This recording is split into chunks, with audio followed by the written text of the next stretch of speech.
저는 오늘 요한계시록 강의 제6강입니다. 버가모 교회의 타협이라는 제목으로 요한계시록 2장 12절에서 17절까지 말씀을 강해하겠습니다. 여러분, 이 버가모 교회, 이제 우리가 잘 아시는 것처럼 타협한 교회다라고 이야기하는데요. 이 오늘 읽은 말씀에 보면 이 버가모 교회에게 예수님께서 하시는 말씀이 있어요. 자, 16절 한번 보겠습니다. 회개하라. 그리하지 아니하면 내가 속히 내게 가서 그 입에 칼로 그들과 싸우리라 라고 말씀해요. 여러분, 이제 이 버가모 교회처럼 하면 어떻게 된다는 거예요? 예수님께서 속히 오셔서 입에서 나오는 그 칼로 그들과 싸우겠다고 이야기하시는 거예요. 여러분, 교회는 예수님의 무엇이라고 성경에서 이야기하죠? 예수님의 신부예요. 근데 이 신부가 이제 적이 되는 거예요, 여러분.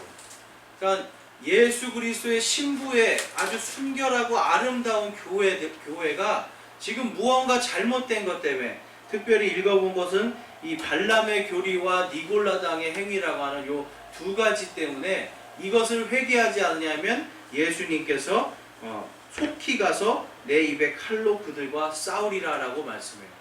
그러니까 여러분, 마지막 때가 되면 이 일이 일어날 것을 지금 성경에서 이야기하고 있습니다. 그래서 귀 있는 자는 17절 말씀입니다. 우리 17절 말씀 보실게요. 귀 있는 자는 성령께서 교회들에 말씀하시는 것을 들을지어다 라고 이야기해요. 그리고 이기는 자에게는 내가 감추어둔 만나를 주어 먹게 하고, 이기는 자가 누구라고 말씀드렸죠? 예수 그리스도를 믿는 자들이 이기는 자입니다. 그러니까 예수 그리스도를 믿고 주의 말씀대로 사는 그 사람에게는 내가 감추어둔 만나를 주어 먹게 하고, 또 흰 돌을 그에게 줄 터인데 그 돌에는 새 이름이 기록되어 있어 그 돌을 받는 자 외에는 아무도 그 이름을 알지 못하느니라 라고 이야기합니다. 성경에서는 이 흰 돌이 뭐예요, 여러분? 저기 충청도에 가면 백석대학교가 있죠? 들어보셨어요? 그 백석대학교가 말 그대로 흰 돌이에요. 그래서 성경에서는 이 흰 돌 그러면 누굽니까? 바로 예수님이에요. 그래서 예수님을 준다, 흰 돌을 준다는 것은 이 만나를 주어 먹게 하고, 만나는 또 무엇입니까? 천사들이 먹는 음식이라고 성경이 이야기하잖아요.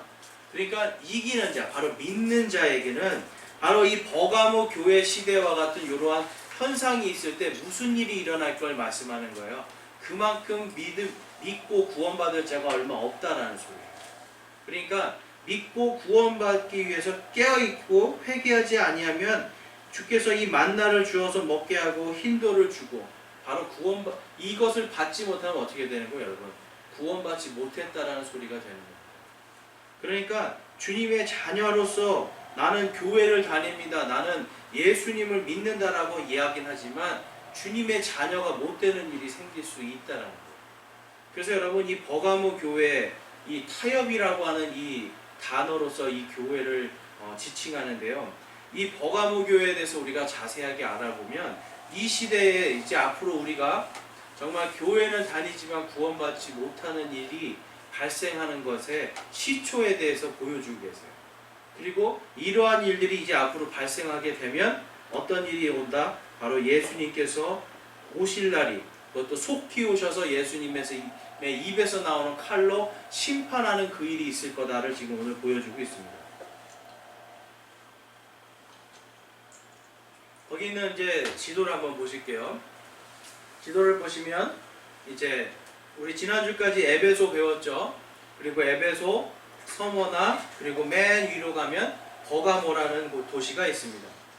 이 버가모라는 도시는요, 지금도 이제 페르가문이라는 이름으로 이 터키 지역에 있는 실제로 있는 그 도시이고요. 이 높아지다 혹은 결혼하다라는 두 가지 뜻이 있어요. 그래서 이곳은요, 아시아의 문화의 중심지입니다.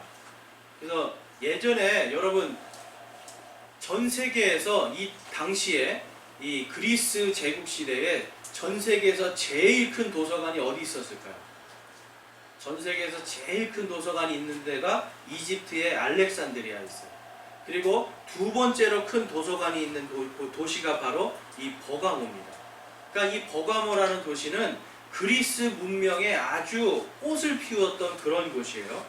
그리고 이제 거기에는 이 버가모에는 세계 최초라는 단어가 항상 붙습니다. 그래서 세계 최초의 병원이 있었고요. 여러분 히포크라테스 아세요? 히포크라테스 의학의 아버지. 바로 이 버가모에 있던 사람. 버가모에 있는 그 최초, 세계 최초의 병원에서 의사로 활동한 사람이 히포크라테스예요. 그러니까 지금도 이 의사들이 의사 되기 전에 강당에서 다 모여서 선서 뭘 해요? 히포크라테스의 선서를 하잖아요. 그러니까 그만큼 이 버가모라는 도시가 엄청나게 문화적으로 발달된 도시였다는 걸 우리가 알 수가 있습니다. 그리고 세계 최초의 양피지가 개발됐습니다. 자, 양피지로 무엇을 했을까요? 여러분, 파피루스는 금방 없어지잖아요. 근데 얇게 이 양피지를 만들어서 전 세계에 있는 모든 이러한 지식들을 다 담아서 오랫동안 보관하는, 그래서 이 엄청나게 큰 도서관이 있었던 도시예요.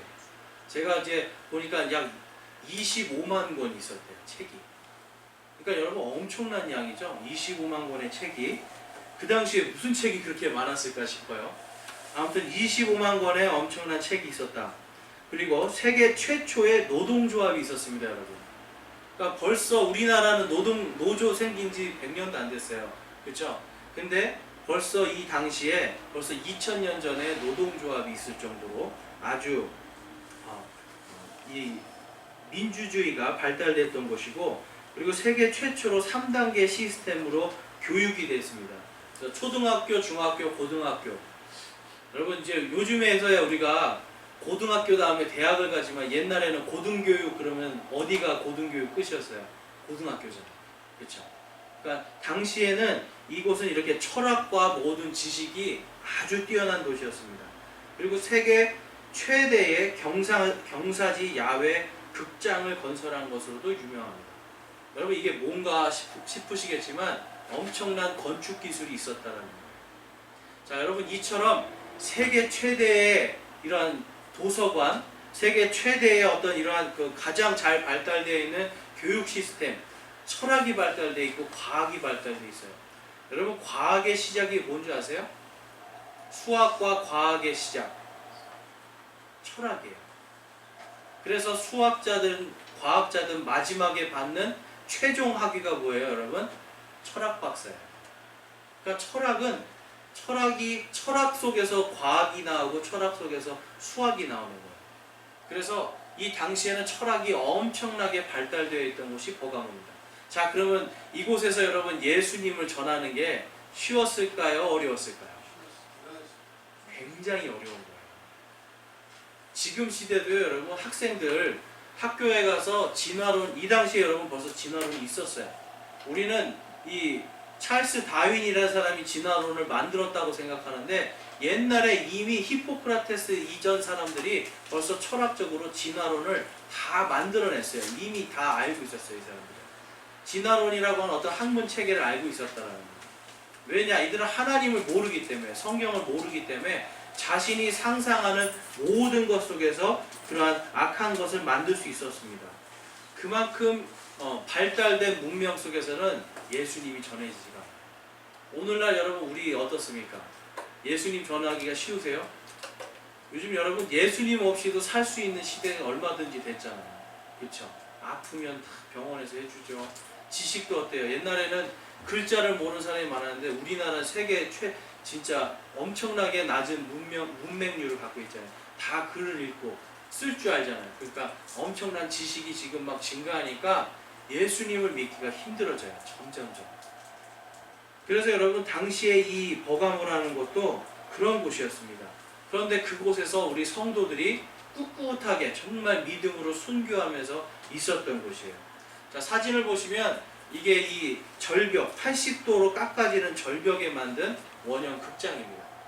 그러니까 여기에서 지금 사람들이 쫙 앉아가지고 온갖 문화 행사를 다 보는 거예요. 연극도 보고요, 노래도 거기서 듣고, 아무튼 황제의 이러한 연설도 듣고, 당시에는 이 철학자들이 어떻게 했어요? 저런 데 가서 연설을 했단 말이에요.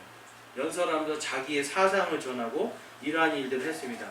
그래서 이 버가모라는 도시가 이제 산지인데요. 그 산지에 있는 것을 이렇게 보면 잘 보이시는지 모르겠습니다. 이게 보건도인데요. 이렇게 큰 건물들이 있었던 거예요. 그러니까 지금도 아마 이거를 이 터키 당국에서 복원을 못해요, 여러분. 왜 그럴까요? 돈이 없어요. 이렇게 크고 아름다운 도시를 만들 돈이 없어요. 그때 당시에는 이렇게 아름답고 큰 도시를 지을 돈이 있었다는 거죠. 그만큼 문명적으로 그리고 물질적으로 풍부한 것이 버가모였습니다. 그러니까 이런 데는요, 어떤 일이 벌어지는 거예요, 여러분? 가장 물질적인 이러한 것들, 그리고 문화적인 이러한 것들이 교회를 공격하고 사람들이 거기에 동화되기가 쉬워요. 그런데 이 버가모 교회는 그거에 타협한 교회라고 이제 성경은 이야기하고 있습니다. 오늘 이 말씀을 읽다 보면 이러한 말씀이 있어요. 13절에 내가 내 행위를 알고 또 내가 거하는 곳을 아노니 즉 사탄의 자리가 있는 곳이라 라고 말씀합니다. 자, 사탄의 자리는 뭐냐면 황제 신전을 이야기해요. 황제 신전. 이 버가모는요, 이 세 개의 황제를 숭배하는 신전이 있습니다. 옥타비아누스, 트라이안, 세베투스의 신전을 갖고 있었어요. 그러니까 여러분, 이런 신전을 어마어마하게 큰 신전을 세워놓고 황제를 신으로 여기는 거예요.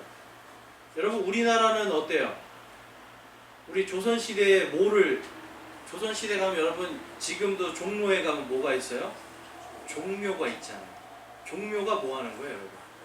왕들을 이 조선의 수호신으로 섬기는 게 종묘예요. 그러니까 유교라는 건 다른 게 아니라 사실은 유교는요, 부모를 섬기는 것 같지만 실질적으로는 왕을 섬기는 거예요. 그래서 왕이나 부모나 다 이러한 사람들이, 죽은 사람이 이 나라를 지켜주는 수호신이 되는 게 바로 유교예요. 어때요, 여러분? 황제 숭배나 다를 게 없죠? 그러니까 당시의 사람들도 이러한 황제 숭배를 하면서 이 사고방식 속에는 무언가 죽은 자들이 우리를 지켜준다라는 생각이 가득했다라는 거예요. 그래서 여러분, 에베소도 그렇고 사도 바울이 가면 그러한 곳에서 무슨 일이 일어나요, 여러분? 마귀들이 막 울부짖으면서 떠나가요. 복음을 듣고 마귀들이 떠나가는 거예요. 왜 그렇습니까, 여러분? 영적으로 상당히 악한 곳들이다. 자, 그래서 여기 보면 이게 이제 트라이안 황제의 신전입니다. 아직까지 남아있는데 바깥에서 본 모습이 있고 이제 안에서 본 모습이 있는데 지금은 다 무너졌어요. 그런데 지금은 다 무너졌는데 우리 지난주에 그 어떤 신전을 제가 한번 복원해 놓은 걸 한번 보여드렸는데 엄청나게 큰 돌들입니다, 여러분. 제가 이제 저런 기둥이 이제 미국에 가면 그 대통령들 뭐 링컨 기념관 이런 데 같은 데 가면 이 돌을 제가 한 2번, 3번 안을 수 있을 정도의 두께의 큰 돌이에요. 그러니까 여기도 이런 신전에도 그러한 돌을 쌓아가지고요, 엄청난 규모로 만들었다라는 거예요. 여러분, 그 당시에 그것도 산꼭대기에 만들었다는 게 이게 엄청난 기술력 아니에요, 여러분? 저걸 어떻게 가져갔으며 그걸 어떻게 올리냔 말이에요. 그만큼 여러분, 문명이 지금 우리가 알 수 없는 신비로운 문명이 그 당시 있었다는 건데, 이러한 것들 속에서 여러분, 사람들이 무슨 생각이 들겠어요? 저런 신전 앞에서는 자기도 모르게 내가 작아지는 거예요. 자기도 모르게 그 안에 있는 신에 대해서 경외하는 마음을 갖게 돼요. 그러니까 자연스럽게 우상 숭배로 흘러갈 수 있었던 게 바로 버가모였습니다. 오늘 말씀해 보면 이 사탄의 자리가 바로 이 황제의 신전인데요. 황제의 신전에서 있었던 일이 무엇일까요? 당시에 안디바라는 사람이 바로 이 사탄의 자리에서 심판을 받고 순교를 합니다. 그런데 이제 안디바가 어떻게 죽었는지 성경에선 나와 있지 않지만 이 로마의 기록에 보면 그가 이렇게 죽었다라고 나옵니다. 자, 이게 당시에 이 사람들을, 이 황제가 있는 그 사탄의 자리에서 사람을 죽일 때 쓰던 노수로 만든 황소예요. 지금 노수로 만든 황소 안에 사람을 집어넣고, 보시면 잘 보이세요, 여러분? 밑에 이렇게 장작들이 있죠? 장작으로 불을 떼서 저 안에서 사람을 죽이는 거예요. 이 안디바가 그렇게 죽었다라고 이야기합니다. 그래서 이 조금 후대의 안디바의 처형에 대해서 이제 그림이 이겁니다. 자세히 이제 나눠드린 유인물에 보면 보실 건데요. 이 노수로 된 황소가 있고 지금 사람이 이렇게 작대기로 문을 여는 모습이 보여요. 그 안에 안디바가 있었다라고 이렇게 전해져 내려옵니다. 여러분, 얼마나 끔찍해요. 그렇죠. 사람을 산채로 저 노 황소에다 넣어서 그곳에서 그냥 태워버리는 거예요. 그러니까 이러한 끔찍한 일들을 했기 때문에 성경에서는 여기를 사탄의 자리다라고 이야기해요. 종교재판소였어요. 그러니까 이 사탄의 자리가 나중에 종교재판소로서 이 로만 카톨릭에서 나타나게 되는데, 이제 여기는 로만 카톨릭이 이제 시작되는 단계에 있습니다. 그래서 안디바라는 형제가 끝까지 황제 숭배를 거부해서 이렇게 노수로 된 황소 속에서 그냥 태워서 죽임당하는 이러한 순교가 있었던 교회가 버가모 교회입니다. 여러분, 이 안디바 한 명뿐이었을까요? 엄청나게 많은 사람들이 바로 이 사탄의 자리에서 순교를 했어요. 그 중에 대표적인 사람이 안디바였다는 거예요. 그만큼 이 버가모 교회는 순교도 했고요. 엄청난 믿음을 가진 사람들이 많았지만 궁극적으로 이들은 어떻게 됩니까? 나중에 타락을 하게 됩니다. 자, 이때 당시에 어떤 사람들이 이제 이제 시대별로 한번 이제 살펴보면, 이제 뒷장으로 한번 넘겨보실게요. 페이지 2페이지입니다. 이 버가모 교회를 이제 버가모 교회의 이러한 모습에 해당하는 시대를 일반적으로 기원 후 313년에서 606년 바로 이 가톨릭 교회가 세워진 때라고 학자들은 보고 있습니다.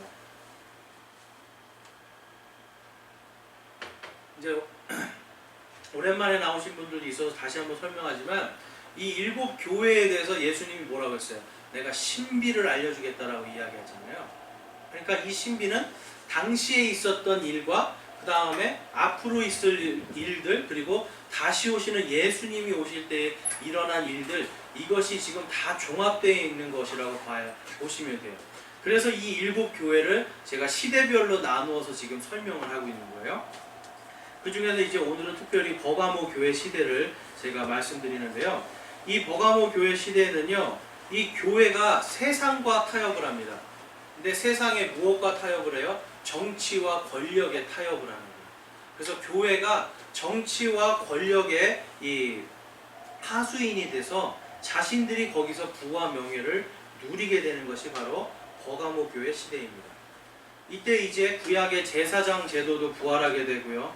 하나님의 말씀 중심이 아니라 예배의 의식, 이제 이러한 예전, 의식, 이러한 것들로 이제 신앙이 변질되는 걸 볼 수가 있어요. 여러분, 예수님이 있던 당시의 교회들이 오늘날 같이 이러한 피아노 반주를 치고 찬양을 열심히 막 하면서 하는 이러한 예배를 드렸을까요? 결코 그럴 수가 없습니다. 왜 그럴까요? 이거는 조금만 잘못하면 여러분 그냥 잡혀서 죽는 거예요. 노수로 된 그 황소 속에 들어가서 이제 로스트 당하는 거예요. 진짜 구이가 돼서 죽는 거예요. 그러니까 이 사람들은 언제든지 숨어서 하나님의 말씀을 읽고 말씀대로 예배를 드렸던, 말씀 중심의 예배를 드렸습니다. 그렇기 때문에 이 사람들은요 항상 말씀 중심으로 예배를 드렸는데, 바로 이 버가모 교회, 바로 타협한 교회 시대 때부터 교회 음악이 발달하기 시작하고, 교회가 어떤 예식과 예전을 통해서 예배 중심의 성도들이 이제 나타나게 돼요. 이거에 대해서 제가 한번 다시 설명을 이따가 또 해드리겠습니다. 그래서 예배가 나쁘다는 게 아니고 예배 중심이 뭐 잘못됐다는 게 아니라 거기에 우리가 모르는 한 가지 맹점이 있다는 거예요. 그래서 313년에는 이 기원 후 313년에 콘스탄틴이라고 하는 이 대제가 전국을 통일하게 됩니다. 자, 이때 당시에 이 앞전에 이 소머나 교회 시대 때 어떤 일이 있었냐면 큰 박해가 있었어요. 수많은 사람들이 사자밥이 되고 화형을 당하고 십자가에 박히고 엄청나게 많은 박해가 있었어요. 그때 이 가장 큰 힘을 가지고 있었던 황제가 디오클레디아누스라는 사람인데, 이 사람이 이제 감당을 못하는 거예요. 제국이 너무 크니까 제국을 이제 반으로 나누어서 둘씩 좀 하자. 그래서 그때 생긴 게 사두정치라고 하는 게 나와요. 이제 고등학교 때 역사 시간을 좀 잘 생각해 보시면 그때 로마의 사두정치라는 게 나오는데, 이 사두정치를 다 깨뜨리고 혼자 왕이 된 사람이 있어요. 전국을 통일한 왕. 그 사람이 바로 콘스탄틴이에요. 근데 이 사람이 콘스탄틴이 전국을 제패할 때 마지막에 싸운 게 밀비우스 다리라고 하는 로마의 다리에서 전투를 하는데, 이 사람이 제가 볼 때는 이게 그냥 자기가 정치적으로 이용하기 위해서 그런 것 같은데, 여러분 이제 그 앞에 보시면 이제 여기 있는 이 P하고 X 이렇게 써져 있는 이런 마크 많이 보셨죠? 예. 이게 뭐 교회에 가면 많이 있잖아요. 근데 이게 P가 아니고 원래는 이제 R이에요. 그래서 X는 예수님을 상징하는 거고 그리스도. 그래서 요 마크를 꿈에서 봤대요. 그래가지고 이 마크를 방패든 칼이든 뭐 모든 곳에 이 마크를 다 해서 나가서 싸우면 이기리라 라고 해서 했는데, 이 밀비우스 다리라고 하는 이 다리, 조그만 다리에서 전투를 하는데, 그날 이상하게 자기가 반드시 쳐야 되는 반대편에 있는 황제가 맨 앞에 선두로 와서 그 다리를 건너오는 거예요. 여러분, 내가 죽으면 제국이 끝나요. 그런데 그 황제가 지금 이 다리, 좁은 다리 한가운데로 자기가 맨 앞에로 와서 지금 공격하고 있어요. 그러면 적에게는 뭐예요? 가장 좋은 때죠. 활 한 방 쏘면 죽는 거 아니에요. 그래서 이 밀비우스 다리를 맨 앞에 앞장서서 오던 그 서방에 있는 막센티우스라고 하는 이 황제를 콘스탄틴이 바로 거기서 죽이고 승리를 합니다. 그러면서 이 사람이 그때 뭘 했냐면, 이제 모든 곳에 무신론의 자유를 주겠다라고 선포를 해요. 왜냐하면 이 황제는 무신론, 이 기독교를 무신론으로 봤어요. 왜요? 형상이 없으니까. 어떻게 하늘에 있는 아무것도 보이지 않는 신을 믿을 수 있냐라고 해서 무신론의 자유를 주면서 바로 이 예수 그리스도를 믿으라고 권장을 합니다. 근데 이때 예수님을 믿으라고 권장할 때 어떤 사람이 이 콘스탄틴과 결탁을 하냐면, 바로 발람의 교리를 가진 사람들이 결탁을 하는 거예요. 그래서 이 발람의 교리에 대해서 제가 이따가 한번 살펴보겠는데요. 이 밀비우스 다리의 전투에서 승리하고 밀라노 칙령을 통해서 이 콘스탄틴이 바로 로마의 국교가 기독교가 되게 하는, 엄밀히 따지면 기독교가 아니죠. 천주교가 되게 하는 발판을 다 마련해 줍니다. 그러면서 이 천주교회가 이 땅에 등장하게 됩니다. 천주교라고 하는 말은 이 가톨릭이잖아요. 가톨릭이라는 말은 보편적인 우주적인 교회다. 해서 예수 그리스도가, 그리고 예수 그리스도의 교회가 모든 땅을 다 다스리는 게 주 목표예요. 이해가 되세요, 여러분? 교회가 온 땅을 다 다스리는 게 목표예요. 그래서 어떤 분이 이제 저한테 이야기를 하더라고요. 천주교는 기독교를 공격 안 하는데 기독교는 왜 천주교를 공격합니까? 자, 여러분 그런 질문 많이 들어보시죠? 근데 여러분, 천주교가 기독교를 공격 안 하는 걸까요? 이 사람들은 겉으로 안 할 뿐이에요. 지금 그 교황이 된 프란체스코, 이 교황이 소속이 예수회예요. 예수회 안에 가면 아예 딱 정확하게 명시가 되어 있습니다. 이 땅의 모든 이교도들이 사라지는 그날까지예요. 이 땅의 모든 이교도는 누구예요, 여러분? 개신교회를 이야기합니다. 이 땅의 모든 개신교회가 사라지는 그날까지를 외치는 사람들이 바로 예수회예요. 그래서 예수 없는 예수회라고 늘 이야기를 하는데, 이 사람들의 꿈이 뭔지 아세요? 목표가 뭔지 아세요? 온 땅을 천주교회가 다시 다스리는 중세시대로 가는 게 이 사람들의 꿈이에요. 온 세상을 다스리는 게 꿈이란 말이에요. 그러니까 겉으로는 평화를 이야기하지만 속으로는 뭐가 들어있는 거예요, 여러분? 속에는 때들이 들어가 있는 거예요. 그래서 이 사람들은요, 겉으로는 항상 좋아 보이지만 뒷속으로는 항상 그렇게 이야기하고, 그렇기 때문에 그 모든 것들이 이제 그 시작이 바로 이 버가모 교회와 같은 모습에서 시작된다는 겁니다. 그래서 가톨릭 교회의 특징인 발람의 교리와 이 니골라당의 교리가 이때부터 시작되는데요. 우리 디모데후서 4장 2절에서 5절 말씀 함께 읽어보겠습니다. 말씀을 선포하라. 때에 맞든지 맞지 아니하든지 긴급히 하라. 모든 오래 참음과 교리로 책망하고 꾸짖고 권면하라. 때가 이르리니 그들이 건전한 교리를 견디지 못하며 귀가 가려워 자기 욕심대로 자기를 위해 선생들을 쌓아두고, 이제 지금 3페이지입니다. 또 진리로부터 귀를 돌이켜 꾸며낸 이야기들로 돌아서리라. 그러나 너는 모든 일에서 깨어있고 고난을 견디며 복음 전도자의 일을 행하고 내 사역을 온전히 입증하라라고 말씀해요. 자, 때가 이르리니라고 이야기합니다. 자, 이 때가 언제입니까, 여러분? 이제 이것은 지금 사도 바울이 마지막 때를 이야기하는 거예요. 마지막에 교회들이 부패하면 어떻게 된다? 여기 써 있습니다. 건전한 교리를 견디지 못하며, 건전한 교리를 견디지 못하고요, 귀가 가려워서 자기 욕심대로 자기를 위해서 선생을 쌓아두는 일, 그리고 진리로부터 귀를 돌이켜서 꾸며낸 이야기들로 돌아서는 일이 있을 거다라고 이야기합니다. 여러분, 무엇을 꾸며낼까요? 교회가 마지막에 여러분 무엇을 꾸며낼까요? 바로 하나님의 말씀, 성경을 꾸며내는 거예요. 그래서 이 당시부터 이 알렉산드리아와 바로 이 버가모 쪽에 있는 교회들은요, 무슨 일을 하기 하냐면 성경을 못 믿기 시작해요. 그러니까 하나님이 온 세상을 만들었다고 하는 창조를 믿지를 못하는 거예요. 그리고 예수님께서 구름 위로 부활하시고 승천하시고 다시 오신다는 걸 믿지 못하는 거예요. 그래서 이때부터 발람의 교리를 따라가는 사람들이 만들어낸 것들이 뭐냐면 바로 성경을 성경으로 문자적으로 믿는 것이 아니라 성경을 다 영해를 합니다. 그러니까 영해를 하게 되는 거예요. 그러면 영해를 하게 되면 어떤 일이 발생하게 될까요, 여러분? 어떤 사람은 이 핸드폰을 보고 이게 터치되는 것만 생각하는 사람도 있고요. 어떤 사람은 카메라만 계속 얘기해요. 그리고 어떤 사람은 이걸 가지고 뭐 인터넷하고 게임하는 것만 계속 얘기를 해요. 그러면서 그거에 대한 정당성을 서로 자기 마음대로 이야기해요. 그런데 여러분, 그 중에서 정확하게 이 핸드폰의 용도에 대해서 알고 있는 사람은 누구일까요? 만든 사람이 알아요. 쓰는 사람보다 만든 사람이 알아요. 그 만든 사람이 요거에 대한 용법을 다 설명서로 만들어놨죠. 그런데 사람들은 자기 마음대로 써요. 자기 마음대로 생각해요. 그게 바로 영해입니다. 그러니까 하나님의 말씀을 자기 마음대로 영해를 하기 시작합니다. 그래서 발람의 교리를 보면 민수기 22장 15절에서 20절 그리고 31장 16절에서 보면 발람이라는 왕이 돈으로 발락이라는 대언자를 이제 매수를 합니다.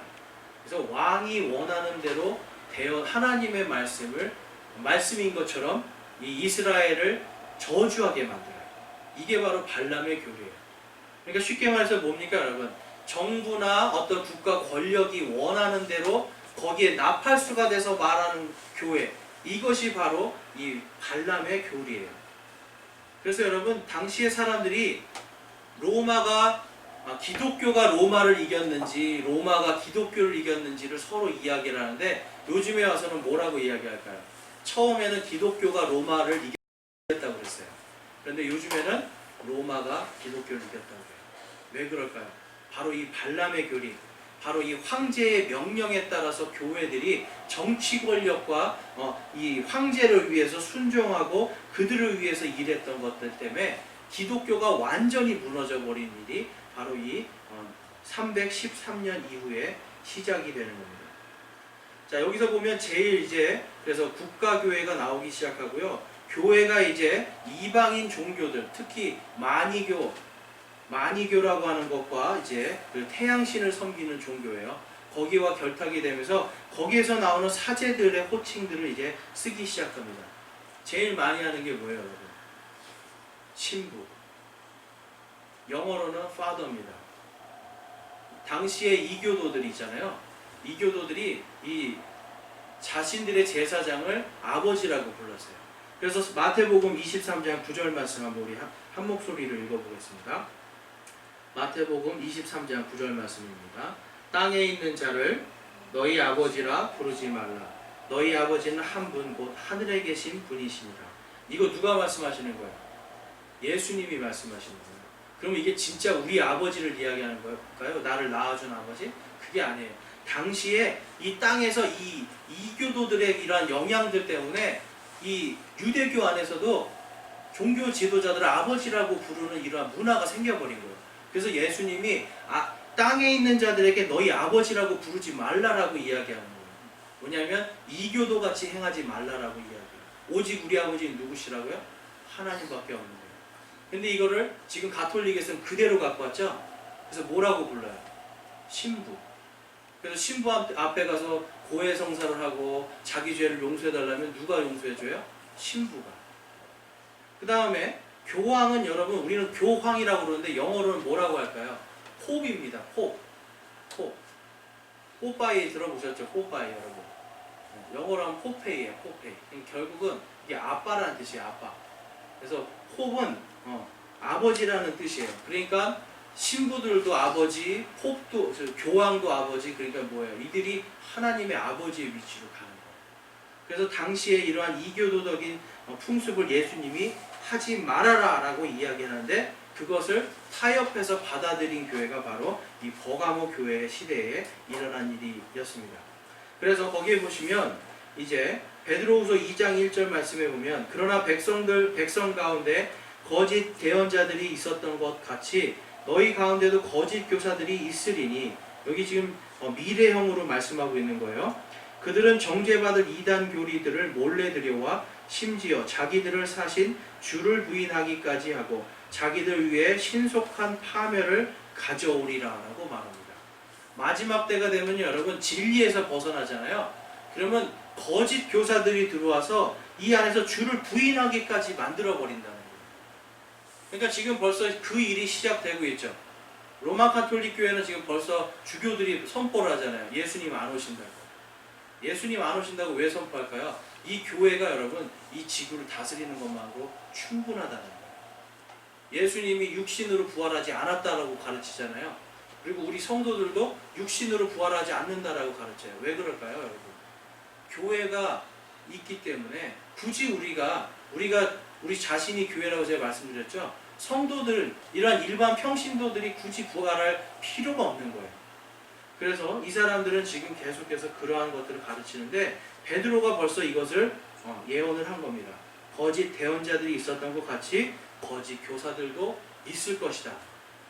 여러분 오늘날에 그래서 여러분 우리 성도들은 거짓 교사들을 조심해야 돼요.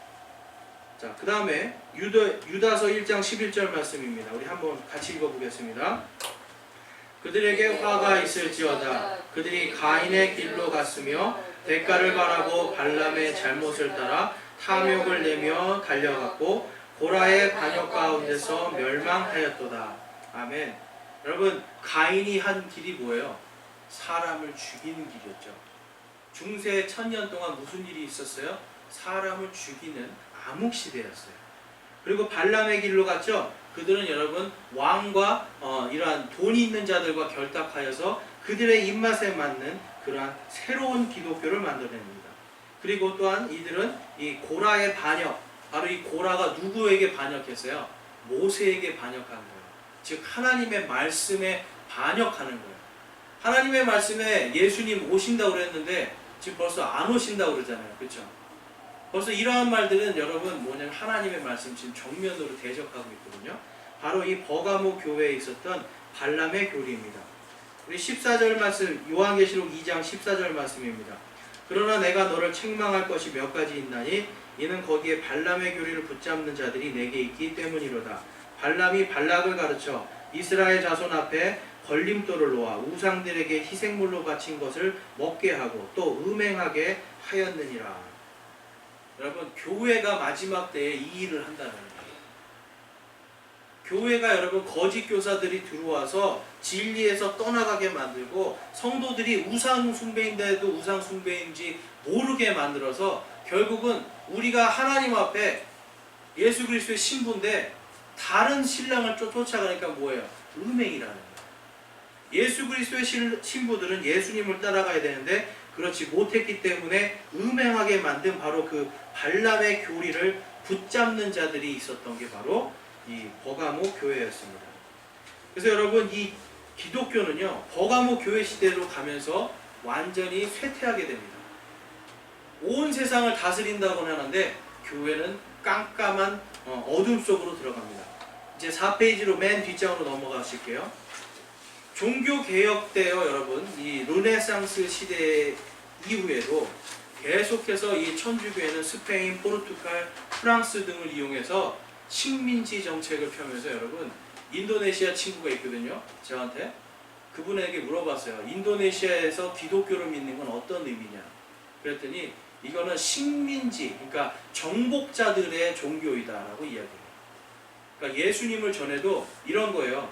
지금 요즘 뭐 반일 감정이 우리나라에 많이 올라가고 있는데 일본 사람들이 가지고 온 종교라고 생각을 하는 거예요. 이 인도네시아 사람들로 치면, 그러니까 일본 사람들이 가지고 온 종교이기 때문에 우리가 안 믿겠습니다 하는 게 지금 그러한 현상들이 나타나는 거예요. 식민지에서. 그래서 스페인, 포르투갈, 그리고 이런 프랑스 다 천주교가 엄청 강한 나라들이고 천주교의 돈으로 식민지 활동을 했던 나라들이거든요. 그래서 이 나라들이 점령했던 점령지들은 한결같이 기독교를 부인합니다. 그러니까 천주교가 잘못된 것인데도 불구하고 예수님 자체를 싫어하게 되는 거예요. 그래서 오히려 이 인도네시아는 뭐를 믿어요? 이슬람을 믿기 시작해요. 왜 그럴까요? 기독교를 믿기 싫으니까. 다른 이유가 아니에요. 기독교를 믿기 싫어서 이슬람을 믿습니다. 그러니까 이들이 했던 것들이 바로 오늘날 더 선교가 안 되고 복음이 전파되는 것을 막아버린 일이 되는 거예요. 자, 우리나라에는 이제 어떤 일이 있었을까요, 여러분? 일제 강점기 동안 이때 일어난 교회들이 버가모 교회하고 똑같은 일을 했어요. 자, 거기 보시면 맨 위에 보면 이제 천주교회, 이거는 이제 일본에서 찍은 사진인데요. 이 1963년에 로마 교황청에서 일본에 있는 천주교 신자들에게 신사참배를 해도 된다라고 얘기를 했어요. 그리고 우리나라에 있는 천주교인들에게도 신사참배도 해도 되고 제사도 드려도 된다고 허용을 해줘 버렸어요. 그러니까 이제 이때부터 무슨 일이 발생합니까, 여러분? 일본에 있는 그리고 한국에 있는 천주교회들이 전부 다 천황한테 절을 하는 거예요. 버가모 교회 이 발람의 교리가 뭐예요, 여러분? 이 황제를 숭배하는 거예요. 그러니까 일제 시대에도 똑같은 일이 발생했다라는 거예요. 자, 그 밑에 보면 이제 한국 최대 교단인 이 장로교회가 신사참배를 하면서 쓴 글입니다. 제가 한번 읽어볼게요. 앞에 이제 이렇게 있습니다.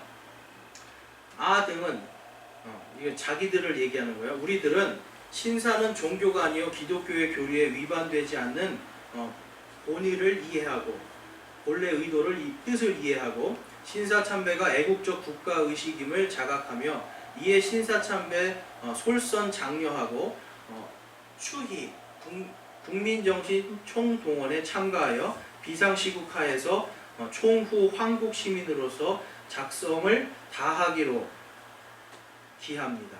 그러면서 이제 여기서 뭘 해요, 여러분? 헌금 모아서 비행기 사주고 기관포 사주고 이러한 일들을 하는 거예요. 그리고 교회 종들 다 뛰어가지고 탱크 만드는데 총 만드는 데 쓰라고 그때 했던 게 바로 이 조선 예수교 장로교회에서 한 일입니다. 여러분, 신사참배가 우상숭배입니까, 아닙니까? 우상숭배죠. 황제가 지금 신이라고 하는 거예요. 당시에 버가모 교회도 똑같았어요. 황제가 신이라고 하는 거였어요. 근데 그 황제가 신이라고 하는 거에 안디바 같이 주기철 목사님이나 이런 손양원 목사님 같이 이런 분들이 안디바와 같이 대항하고 반역을 해서 죽임당하고 박해를 받았어요. 그럼에도 불구하고 이 교회는 어떻게 됐어요? 타락을 했다는 거예요. 바로 발람의 교리를 따라간 아주 대표적인 예입니다. 그런데 그 밑에 저는 더 끔찍한 일을 봤어요. 거기에 보면 조선 야소교, 이건 예수교입니다. 조선 야소교 장로의 대표들이 일본의 신사에 성지를 가서 참배를 합니다. 여러분 야스쿠니 신사 아시죠? 야스쿠니 신사. 지금 아베가 가서 막 하고 그 야스쿠니 신사예요. 거기 가서 이 일본을 지켜주는 황제들에게 절을 하고 왔어요. 그리고 절을 하고 기념으로 이렇게 사진을 찍습니다. 장로교, 감리교, 그 다음에 성결교, 그리고 일부 교단들이 다 참여했어요. 근데 다행히도 정말 한국에 그때 와 있던 침례교회는 다행히 이거를 참석하지 않았고, 그 다음에 장로교회 중에서는 저 부산에 있는 고신이라고 들어보셨죠? 장로교 고신 측. 그 사람들은 참석을 하지 않은 사람들이에요. 그 나머지 다른 장로교들은 전부 다 거기 야스쿠니 신사에 가서 참배를 하고 거기서 천황폐하 만세를 하고 천황이 신이라고 합니다. 그 옆에 보면 이제 서울에 있는 서울하고요, 한강하고 부산의 송도에서 이 목사님들이 신도 침례를 받습니다. 신도 침례. 신도 침례가 뭐냐면 이 미소기 바라이라고 하는데요. 이 미소기 바라이는 천조 대신을 믿는 거예요. 그러니까 천조 대신은 하늘을 창조한 엄청나게 큰 신이라는 뜻인데 우리가 믿는 하나님이 아니잖아요. 그런데 여기서 뭐라고 이 목사들이 고백을 하냐면 천조 대신보다 더 높은 신은 없고 천조 대신과 하나님 중에 누가 더 높으냐면 천조 대신이 더 높다라고 이들이 고백합니다. 그것을 고백하고 사인한 사람만이 바로 신도 침례를 이렇게 받는 거예요. 당시에 여러분 장로교회, 감리교회 목사님들이 이러한 일들을 했다라는 거예요. 이게 바로 발람의 교리입니다. 여러분 발람의 교리가 뭔지 확실하게 보이시죠? 그래서 감리교회도 마찬가지고 이 장로교회도 마찬가지고 장로교회는 조선 장로호라고 하는 비행기를 기증하고요. 감리교회는 감리교단호라고 하는 비행기 3대를 만들 돈을 후원을 하게 됩니다. 그러니까 여러분 철저하게 국가 정치에 하수인이 되고 그들의 나팔수가 돼가지고 거기에 빌붙어서 사는 교회들이 됐던 거예요. 자, 그러니까 이제 이들이 해방이 되니까 어떻게 돼요, 여러분? 해방됐으니까 이제 뭐로 몰리는 거예요? 친일파로 몰리잖아요. 친일파는 당시 어떻게 다 죽임당하니까 어때요? 재빠르게 미군 분정하고 그 다음에 이승만 정권에 붙어버립니다. 왜 그럴까요? 이승만이 기독교인이었잖아요. 그래서 당시에 재빠르게 붙으면서 여기 이제 영락교회를 중심으로 조직된 서북청년회라는 단체가 조직이 됩니다. 자, 이 서북청년회가 하는 일이 무엇이었을까요? 반공이었어요. 근데 여러분 반공은 좋은 건데 이건 교회가 할 일이 아니라는 거예요. 바로 이 서북청년회를 통해서 무수하게 많은 사람들이 죽임을 당합니다. 여러분 교회가 할 일이 이건 아니죠. 그런데 당시의 교회들이 이 일을 했는데 이때 결성된 게 아주 아이러니한 게 뭐냐면 바로 이 발람의 교리를 따라갔던 이 무리들이 바로 그 당시에 WCC라고 하는 단체에 가입을 하게 됩니다. WCC가 뭐죠, 여러분? 종교통합운동이에요. 그러니까 발람의 교리를 통해서 지금 종교통합으로 다 넘어가는데 그 중심에 참 아쉽게도 나중에 이제 회개를 하긴 했지만 영락교회의 이제 한경직 목사님을 중심으로 이 서북청년회가 조직되고 이들이 그러한 일을 했다라는 거예요. 그러니까 여러분 우리가 한 사람의 청렴한 이러한 것들을 우리가 참 존경할 수 있지만 이렇게 교회적으로 발람의 교리를 따라가는 그 무리에서 이 발람의 교리를 성도들에게 가르치고 지금도 그것을 가르치고 있다. 이것을 여러분 우리는 알면서 알아야 되고요. 이것을 통해서 우리가 성도들이 거짓 교사들이 무엇을 가르치는지를 분명하게 알아야 된다. 여러분 성경에 있는 좋은 말씀들을 우리가 잘 이해하고 거기에 있는 진리를 깨닫기 위해서는 지금 시대는 여러분 목사에게 의지하시면 안 돼요. 여러분들께서 정말 하나님의 말씀을 한 글자 한 글자를 소중하게 공부를 해야 이 사도 베드로가 미리 이야기를 했잖아요. 마지막 때가 될 때 여러분 거짓 교사들이 온다니까요. 그들이 우리의 진리를 뺏어간다니까요, 여러분. 그렇기 때문에 하나님의 말씀에 더욱더 깊이 있게 우리가 들어가서 연구할 필요가 있습니다. 그 다음에 이제 니골라당의 교리에 대해서는 오늘 간단하게만 말씀드릴 거예요. 이것은 바로 성직자 계급 제도입니다. 이 니골라당의 교리는 이후에 제가 또 다룰 거기 때문에 이때 당시에 이제 606년이 바로 세계 최초로 바로 이 교황이라고 하는 사람이 등장하게 돼요. 보니파스라고 하는 교황이 등장합니다. 여러분 이 이전에는 사실 마리아 숭배도 별로 이렇게 세지 않았어요. 근데 교황이 등극하면서 이때부터 이 무슨 일이 발생합니까, 여러분? 전 세계가 암흑 속으로 들어갑니다. 예수 그리스도의 교회가 온 땅을 다스리게 됐는데 바로 이 발람의 교리 때문에 니골라당의 교리 때문에 성직자와 평신도를 나눠버린 게 바로 이때부터입니다. 여러분 성직자와 평신도를 나누고 성스러운 일이 있고 그 다음에 일반인들이 하는 천한 일이 있다라고 이들이 나눠버린 거예요, 교회에서. 그러다 보니까 오늘날 이러한 수많은 부작용들이 나타나고 있습니다. 이 니골라당의 교리에 대해서는 저희가 다음에 또 할 거고요. 그래서 우리가 오늘 살펴본 버가모 교회의 가장 큰 문제가 뭐였다고요, 여러분? 발람의 교리였어요. 발람의 교리. 여러분, 우리는요, 오늘날도 똑같습니다. 교회 안에서 정치나 이러한 사상으로 나누어져서 싸우는 일이 너무나 많은데, 이 교회 안에서 정치와 사상으로 나누어져서 싸울 일이 아니라는 거예요. 우리는 무엇으로 중심을 잡아야 돼요? 하나님의 말씀이에요. 이 교회는 정치가 세상의 권력이 우리를 어떻게 우리를 흔들어댈 수가 없어요. 하나님의 말씀으로 바로 서 있습니다. 또한 우리 역시도 세상에 어떤 문화와 어떤 상황이 있더라도 하나님의 말씀을 가지고 중심을 잡고 맞는 건 맞다라고 이야기하고 아닌 건 아니라고 이야기하면서 이 교회는요, 말씀의 중심을 잡아야 됩니다. 그래서 말씀 속에서 우리가 과연 안디바처럼 펄펄 끓는 그 노수로 된 소의 뱃속으로 들어갈 신앙이 있는가, 우리가 그것을 살펴봐야 돼요. 그러한 강한 믿음이 있는가. 그걸 통해서 여러분, 우리가 한번 이번 남은 한 주간도 정말 우리 안에 버가모 교회와 같이 발람의 교리와 니골라당의 교리로 타락하고 타협한 모습이 있는가 다시 한번 살펴보시면서 이번 말씀을 통해서 여러분들 새롭게 우리의 신앙을 점검하기를 소망합니다.